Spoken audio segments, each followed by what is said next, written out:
On commence à être habitué à ce genre de déclaration de Warren Zaïre-Emery qui, malgré son âge, il prend les matchs les uns après les autres et il a peur de pas grand-chose. Il fait ses matchs et basta. C'est peut-être l'occasion de souligner une nouvelle fois que Warren Zaïre-Emery a déjà un niveau XXL.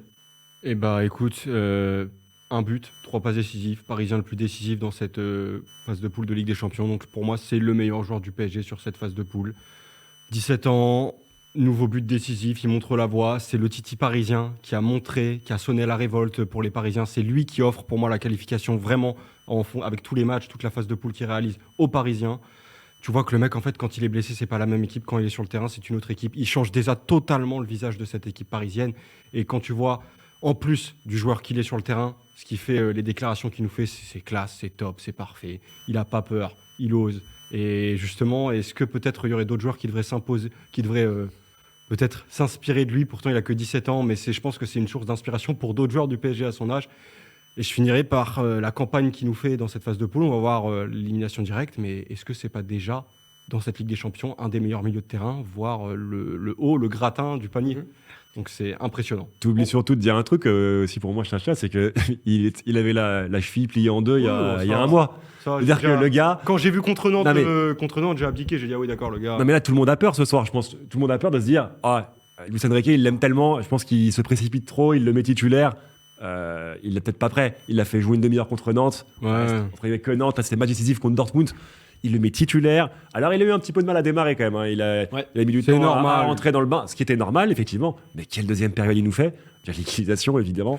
Mais quelle deuxième période il nous fait? Et même, encore une fois, dans le duel, physiquement, il s'impose. Il mange tout le monde. Il a des petites fulgurances techniques, des petites feintes de corps par-ci par-là. Il y a des passes de qualité, ça va vers l'avant. Enfin, j'ai l'impression qu'on commence à se répéter on l'a mentionné. Mais j'avais pas envie d'axer trop sur l'âge parce qu'à chaque fois on parle de l'âge, mais bon, c'est vrai que l'âge est tellement. Non, mais là, c'est pour ça que là, en plus, pour moi, c'est le côté. Il revient de blessure et c'est comme s'il s'était jamais arrêté.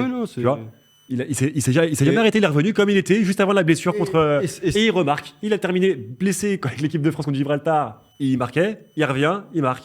Warren qui a 7, la note de la rédaction, c'est 7. Je trouve que limite, ils ont été un peu durs, j'aurais mis 8.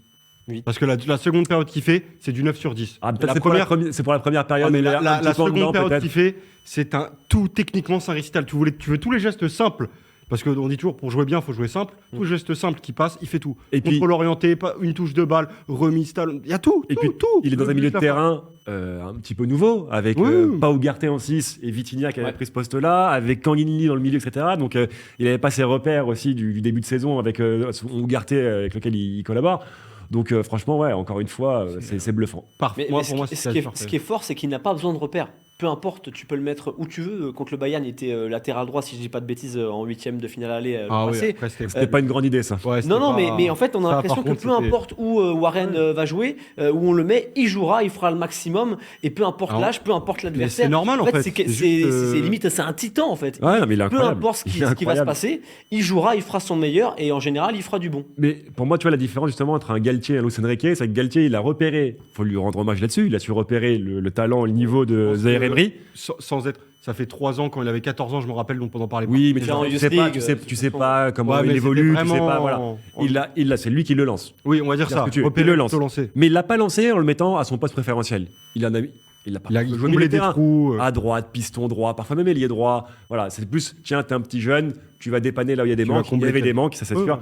Luis Enrique, il est arrivé et dit, toi t'es milieu, t'es super fort au milieu, je vois ça, donc boum, t'es titulaire. Voilà. Et donc il a raison puisque ça marche. Mais dès le début, Luis Enrique, dans sa communication, a mis en avant le fait que c'était une pépite et qu'il allait beaucoup jouer cette saison sous ses ordres, quoi.